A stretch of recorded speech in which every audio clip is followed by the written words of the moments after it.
할렐루야. 오늘도 예배로 하루를 시작하시는 성도님들을 주님의 이름으로 축복합니다. 찬송가 516장 함께 부르시면서 8월 25일 화요일 새벽 예배 시작하겠습니다.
이 시간 함께 기도하기 원합니다. 특별히 오늘 하루 우리가 성령으로 충만하고 하나님의 말씀이 우리 안에 거함으로 말씀의 인도함을 받기 원합니다.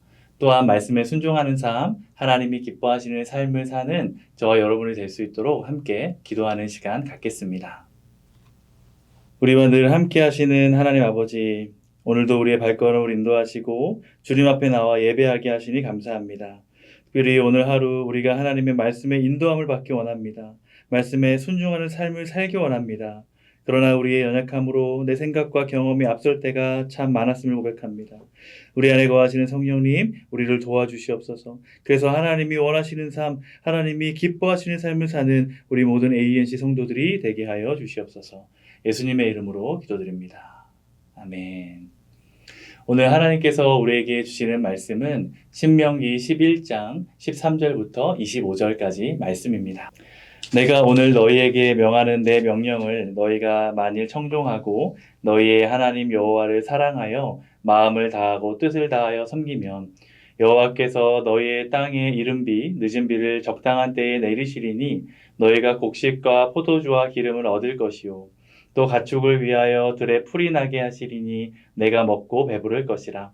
너희는 스스로 삼가라. 두렵건대 마음에 미혹하여 돌이켜 다른 신들을 섬기며 그것에게 절함으로 여호와께서 너희에게 진노하사 하늘을 닫아 비를 내리지 아니하여 땅이 소산을 내지 않게 하심으로 너희가 여호와께서 주신 아름다운 땅에서 속히 멸망할까 하노라. 이러므로 너희는 나의 이 말을 너희의 마음과 뜻에 두고 또 그것을 너희의 손목에 매어 기호를 삼고 너희 미간에 붙여 표를 삼으며 또 그것을 너희의 자녀에게 가르치며 집에 앉아 있을 때에든지 길을 갈 때에든지 누워 있을 때에든지 일어날 때에든지 이 말씀을 강론하고 또 내 집 문설주와 바깥문에 기록하라. 그리하면 여호와께서 너희 조상들에게 주리라고 맹세하신 땅에서 너희의 날과 너희의 자녀의 날이 많아서 하늘이 땅을 덮는 날과 같으리라. 너희가 만일 내가 너희에게 명하는 이 모든 명령을 잘 지켜 행하여 너희의 하나님 여호와를 사랑하고 그의 모든 도를 행하여 그에게 의지하면 여호와께서 그 모든 나라 백성을 너희 앞에서 다 쫓아내실 것이라. 너희가 너희보다 강대한 나라들을 차지할 것인즉 너희의 발바닥으로 밟는 곳은 다 너희의 소유가 되리니 너희의 경계는 곧 광야에서부터 레바논까지와 유브라데 강에서부터 서해까지라. 너희의 하나님 여호와께서 너희에게 말씀하신 대로 너희가 밟는 모든 땅 사람들에게 너희를 두려워하고 무서워하게 하리니 너희를 능히 당할 사람이 없으리라. 아멘. 계속해서 신명기의 말씀을 함께 묵상하고 은혜를 나누고 있습니다. 모세는 가나안 땅을 앞에 두고 이스라엘의 다음 세대들을 향해 말씀을 선포합니다.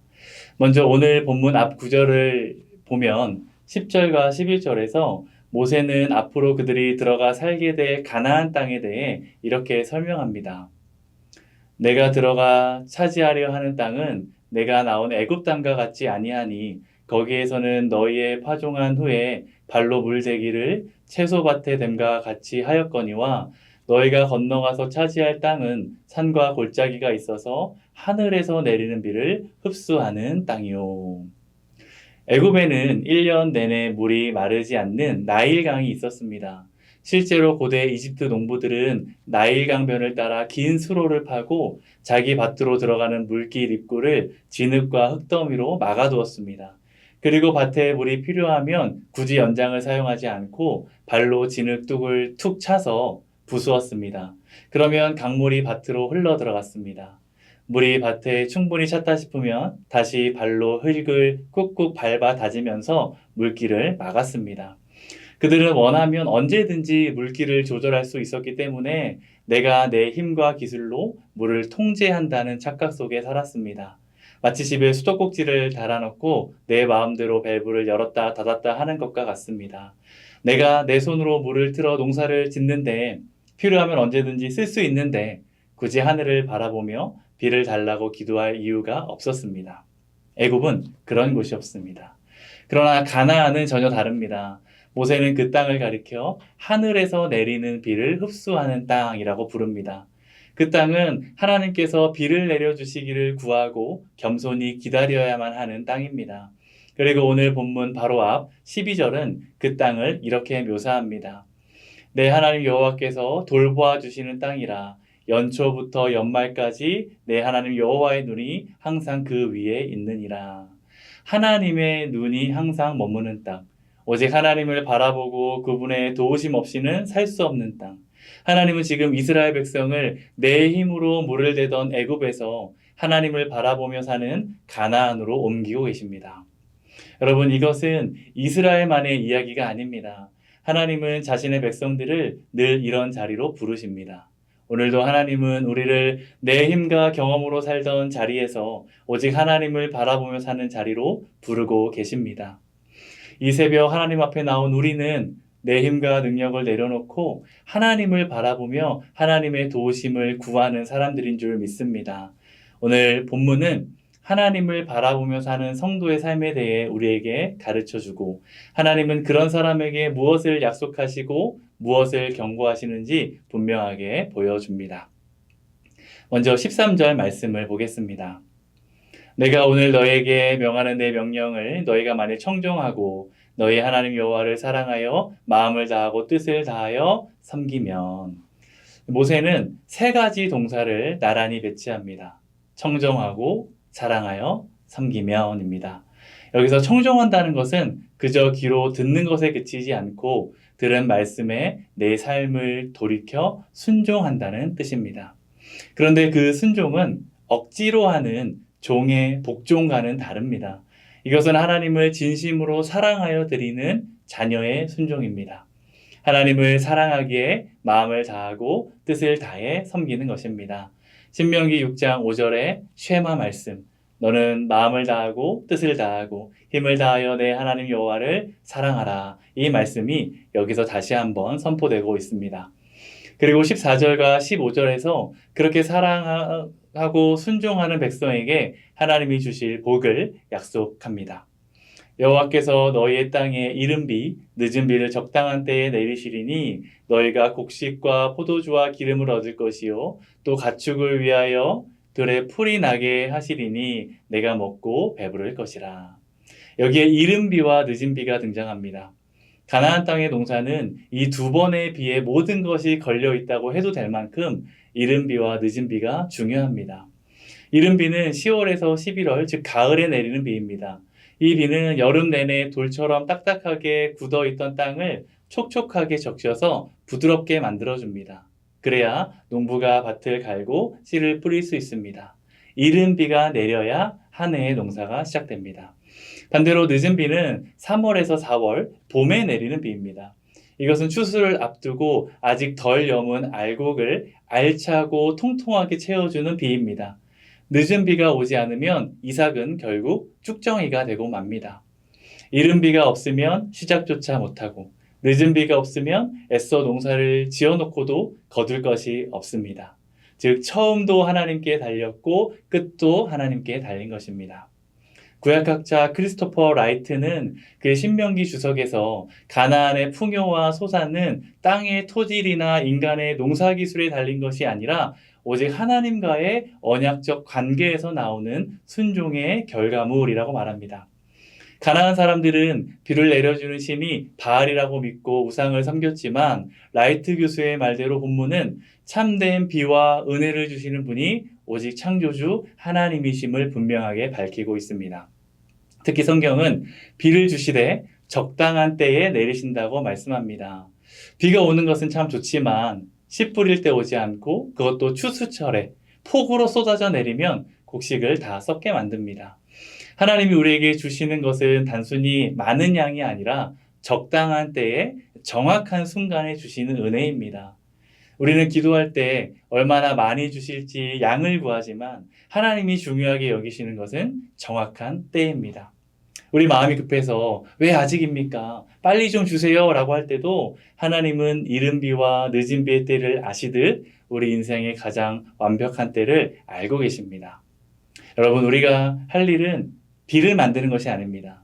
비를 내리는 것은 하나님의 영역입니다. 하나님만이 하실 수 있습니다. 우리가 할 일은 하나님의 말씀을 청종하고 주님을 사랑하고 섬기며 늘 하나님을 바라보는 것입니다. 우리는 스스로 비를 내릴 수는 없지만 하나님을 향해 기도할 수 있습니다.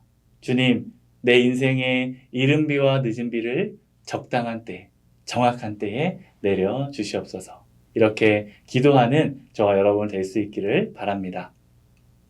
그런데 이어지는 본문에서 흐름이 좀 바뀝니다. 15절 끝을 보면 내가 먹고 배부를 것이라 하고 축복을 약속하십니다. 그런데 곧바로 16절이 이렇게 이어집니다. 너희는 스스로 삼가라. 두렵건대 마음에 미혹하여 돌이켜 다른 신들을 섬기며 그것에게 절함으로. 풍요와 배부름의 약속 뒤에 바로 경고가 붙어 있습니다. 왜일까요?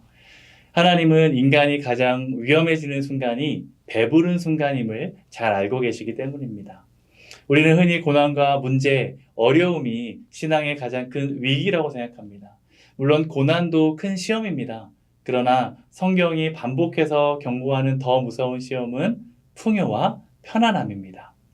광야에서 날마다 하나님께 만나를 구하며 엎드려 기도하던 이스라엘 백성들이 가난해서 배가 부르고 풍요로워지면 하나님을 잊어버리고 우상을 섬길 수 있다는 것입니다. 그래서 모세는 스스로 삼가라, 즉 스스로를 경계하고 영적으로 살피라고 명령합니다. 16절을 자세히 보면 우상 숭배의 시작점이 나옵니다. 그게 언제냐면 바로 마음에 미혹하여입니다. 미혹이란 마음이 현혹되어 올바른 길에서 벗어나는 것을 뜻합니다. 다른 신 앞에 절하는 것은 결과일 뿐이고 마음이 하나님을 떠나 세상으로 향하는 것이 먼저입니다. 그렇기 때문에 우리가 진짜 지켜야 할 것은 우리의 마음입니다. 내 마음이 지금 어디로 향하고 있는지 늘 점검해야 합니다. 이어지는 17절은 마음이 하나님에게서 떠나 다른 신들을 섬기면 어떻게 되는지 경고합니다. 여호와께서 너희에게 진노하사 하늘을 닫아 비를 내리지 아니하여 땅이 소산을 내지 않게 하심으로 너희가 여호와께서 주신 아름다운 땅에서 속히 멸망할까 하노라. 하나님은 하늘을 여시는 분이지만 불순종할 때 하늘을 닫으시는 분이기도 합니다. 하늘이 닫히면 아무리 가나안이 아름다운 땅이라 할지라도 아무 소용이 없습니다. 우리는 하늘이 닫혀도 하나님의 은혜가 아니어도 내가 그동안 모아둔 돈이나 건강, 능력으로 충분히 살 수 있다고 착각합니다. 그러나 하나님이 하늘을 닫으시면, 하나님이 우리에게 은혜를 베풀어 주시지 않으면 우리는 한순간도 살 수 없는 연약한 존재라는 것을 기억해야 합니다. 그 사실을 잊는 순간이 영적으로 가장 위험한 때입니다. 그래서 우리는 새벽을 깨우고 본문의 표현대로 스스로를 삼가는 것입니다. 배부를수록 더 하나님을 바라보고 넉넉할수록 마음을 지키는 저와 여러분 될 수 있기를 바랍니다. 그렇다면 풍요 속에서도 어떻게 마음을 지키고 하나님을 바라볼 수 있을까요? 18절부터 하나님은 구체적인 영적 대안을 제시해 주십니다. 이러므로 너희는 나의 이 말을 너희의 마음과 뜻에 두고 또 그것을 너희의 손목에 매어 기호를 삼고 너희 미간에 붙여 표를 삼으며. 미혹이 마음에서 시작된다면 마음을 지키는 비결은 그 마음에 하나님의 말씀을 가득 채우는 것입니다. 마음이 비어있으면 그 자리를 미혹이 밀고 들어오지만 말씀으로 채워져 있으면 미혹이 들어올 틈이 없습니다. 또한 말씀을 마음과 뜻뿐만 아니라 손목과 미간에 붙이라고 말씀하십니다. 신학자들은 모세가 말한 손목과 미간의 의미를 이렇게 설명합니다. 히브리 문화에서 손목은 내가 세상에서 일하고 작동하는 모든 행동을 뜻하고 미간은 내가 세상을 바라보고 생각하는 가치관과 판단을 뜻합니다. 즉 손목과 미간의 말씀을 매라는 것은 내 모든 손의 행동과 내 눈의 생각조차 오직 하나님의 말씀 안에서 통제받게 하라는 강력한 영적 선포이자 명령입니다. 이어서 19절을 보면 집에 앉아 있을 때에든지 길을 갈 때에든지 누웠을 때에든지 일어날 때에든지 이 말씀을 강론하라고 말씀하십니다. 이것은 일상의 모든 순간마다 말씀과 함께 하라는 것입니다. 말씀의 인도함을 받으라는 것입니다. 특히 19절 전반부의 명령을 놓쳐서는 안 됩니다. 또 그것을 너희의 자녀에게 가르치며. 여기서 가르치다라는 말은 칼날을 날카롭게 하기 위해서 돌에 반복해서 문지르는 것을 뜻합니다. 신앙은 나에게만 머물러서는 안 됩니다. 대를 이어 흘러가야 합니다. 20절 말씀처럼 집 문설주와 바깥문에 기록하여 자라나는 자녀들이 날마다 말씀을 눈으로 보고 마음에 새기게 해야 합니다. 광야에서 하나님의 은혜를 체험했던 부모 세대는 떠나고 이제 가나안에 들어가는 세대는 광야의 역사를 직접 겪지 못한 다음 세대입니다. 앞선 세대가 가르쳐주지 않으면 자녀들은 하나님이 어떤 분이신지 알 방법이 없습니다. 여러분, 믿음은 저절로 유전되지 않습니다. 부모가 앉았을 때든 길을 갈 때든 말과 정직한 삶의 모습으로 전해줄 때 비로소 다음 세대로 흘러가게 됩니다. 그렇게 말씀을 새기고 대를 이어 전하는 백성에게 주시는 약속이 21절에 기록되어 있습니다. 후반절만 제가 읽겠습니다. 너희의 날과 너희의 자녀의 날이 많아서 하늘이 땅을 덮는 날과 같으리라. 말씀이 대를 이어 흐를 때 하늘이 땅을 넓게 덮듯이 그 가정과 공동체 위에 하나님의 보호하심이 영원히 함께 하신다는 약속입니다. 여러분의 가정에 하나님의 보호하심과 은혜가 영원히 함께 하시기를 간절히 바랍니다. 이어서 22절에서 하나님은 거듭 순종의 조건을 말씀하십니다. 너희가 만일 내가 너희에게 명하는 이 모든 명령을 잘 지켜 행하여 너희의 하나님 여호와를 사랑하고 그의 모든 도를 행하여 그에게 의지하면, 여기에 의지하면이라는 단어가 나오는데, 의지한다는 것은 하나님께 내 삶을 전적으로 맡기고 꼭 붙드는 것입니다. 하나님을 바라보는 삶이란 하나님을 절대적으로 의지하는 삶입니다. 그렇게 주님을 붙드는 백성에게 하나님은 승리를 보장하십니다. 23절에 여호와께서 그 모든 나라 백성을 너희 앞에서 다 쫓아내실 것이라 너희가 너희보다 강대한 나라들을 차지할 것인즉, 이스라엘이 상대해야 할 가나안 족속들은 그들보다 훨씬 강한 적들입니다. 그러나 전쟁의 승패는 이스라엘의 무기에 있지 않고 그들의 힘에 있지 않고 앞서 싸우시는 하나님의 손에 달려 있습니다. 쫓아내시는 분은 오직 여호와 하나님이십니다. 24절 전반절을 보면 이렇게 선포합니다. 너희의 발바닥으로 밟는 곳은 다 너희의 소유가 되리니. 멀리서 바라보기만 해서는 안 되고 실제로 믿음의 발걸음을 내딛고 밟아야 내 땅이 되는 것입니다. 신학적으로 이것을 이미와 아직의 원리로 설명할 수 있습니다. 하나님은 이미 가나안 땅을 선물로 약속하셨지만 백성들이 실제로 순종의 발바닥으로 밟고 나아갈 때 비로소 그 땅이 그들의 실제적인 소유가 되는 것입니다. 25절은 대적들이 이스라엘을 두려워할 것이라 말씀합니다. 대적들이 떨었던 이유는 이스라엘이 위대해서가 아닙니다. 이스라엘과 함께 하시는 하나님이 두려웠기 때문입니다.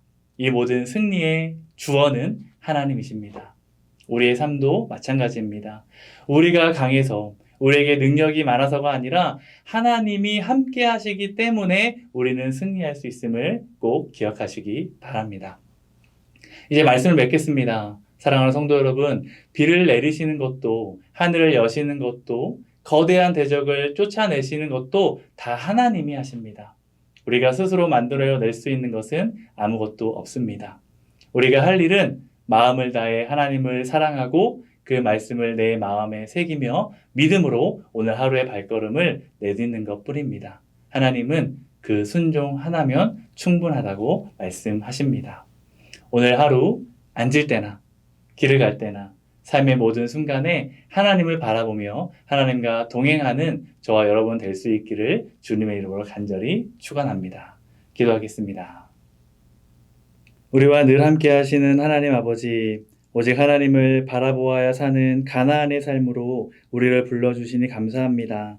마음을 다해 주님을 사랑하며 말씀에 순종하게 하시고 배부르고 편안할 때에도 마음이 미혹되지 않도록 늘 스스로를 돌아보게 하여 주시옵소서. 또한 주님의 말씀을 우리 마음에 깊이 새기게 하시고 우리 자녀들에게 부지런히 가르쳐 그들에게 신앙을 물려주게 하여 주시옵소서. 오늘 우리가 믿음으로 걸어가는 그 걸음마다 함께 해주시고 항상 우리를 바라보시는 하나님의 따뜻한 눈길을 경험하는 복된 하루가 되게 하여 주시옵소서. 예수님의 이름으로 간절히 기도합니다. 아멘. 계속해서 각자의 기도 제목을 놓고 개인 기도하는 시간 갖겠습니다.